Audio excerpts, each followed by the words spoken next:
Chris, as I mentioned, you've seen many conflicts in that region of the world over the last couple of decades. In comparison, how intense is this present conflict? And are there aspects that make this one different than what you've seen in the past?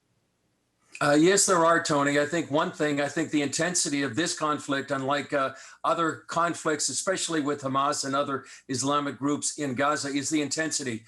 Within about 10 days, there's almost 4,000 rockets that have been fired into southern and central Israel. When you realize that 4 million Israelis are either in bomb shelters or close to a bomb shelter if that siren goes off. Just the other day, we were down there in a place called Yesha, just about 2 miles from the Gaza border. The red alarm went off. We had to seek shelter in a bomb. We had to seek shelter in a bomb shelter that was right next to us. Just about an hour later, we're in a place called Ofakim. And 3 times we had to either lie down beside our car or run into a bomb shelter with other Israelis. That's the lifestyle they're going on right now. We actually talked to a woman down there, Tony. She's 25 years old. She's been living like this for 20 years. And you could just see the effect of the bomb shelter experience on her. And I think the other thing, Tony, I have to mention is Iran's involvement. I think it's much more clearly defined. We just saw that comment from the leader of the Palestinian Islamic Jihad. Iran is funding Hamas and these other groups. They're giving them technology. And when you imagine the capacity that Hamas has to fire these amount of rockets into southern Israel and central Israel, it's just remarkable. And it really begs the question, why does the media and why do world leaders not see that what Israel is fighting is really our fight? It's against the genocidal groups that have an ideology that want to wipe Israel off the map and want to murder Jews wherever they are in the world. And one last point, we talked to the commander of one of the Iron Dome missile batteries just yesterday, and he was just asking the question, would any other democracy in the world tolerate the nearly 4,000 rockets fired into their country while Israel tries as much as they can to avoid harming Palestinian civilians that are used by human shields by Hamas and other groups there? I'm going to be talking with Senator James Lankford momentarily. He'll join our program tonight. But when this information becomes more prominent, that Iran is behind the rocket attacks, providing the material, the financing of this, I would think that this has to play in to not only the United States, but the other nations seeking this deal with Iran over their nuclear capabilities, that they cannot be trusted. Exactly. And I think Senator Lankford may be one of the senators that signed a letter. I think there were 44 Republican senators to President Biden, making the connection that Hamas has been funding or Iran has been funding Hamas, attacking our #1 ally in the region, Israel.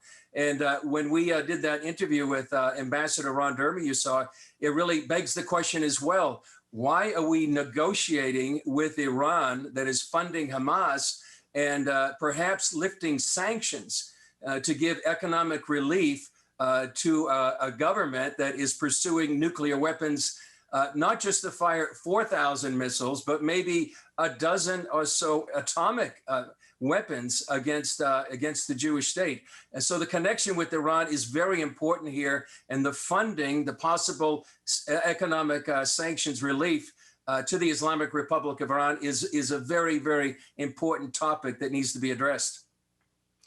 Chris, I want to kind of go to the topic of who's being tested here. I'm going to play a short clip of Senator Marsha Blackburn of Tennessee. Listen to this.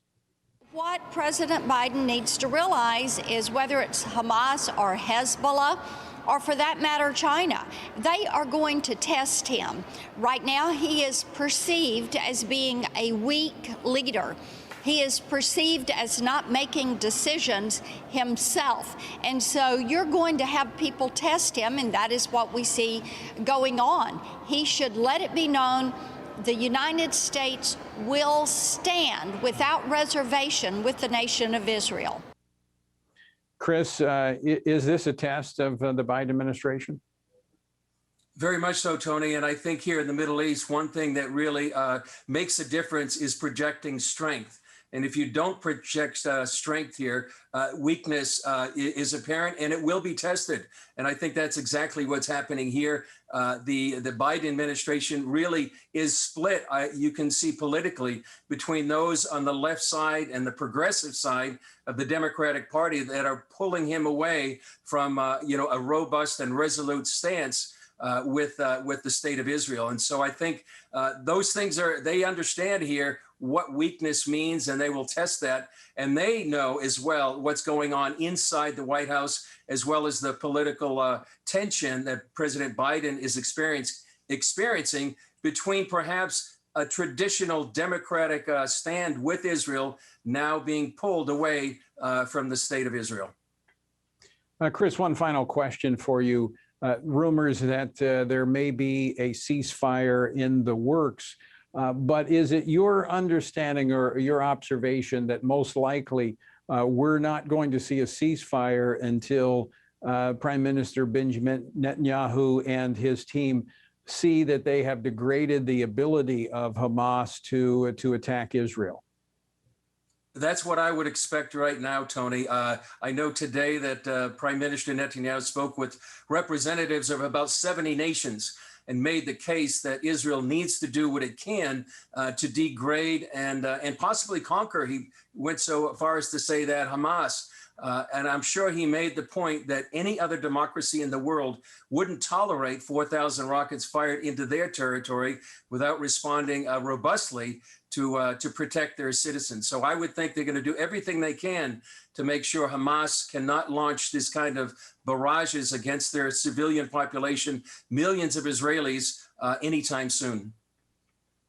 Chris Mitchell, always great to talk with you. Thanks so much for joining us. We pray for your safety and for the safety of those in Israel and in Gaza, that this would quickly come to an end and a managed peace would be restored. Thanks, Tony. Great to be with you.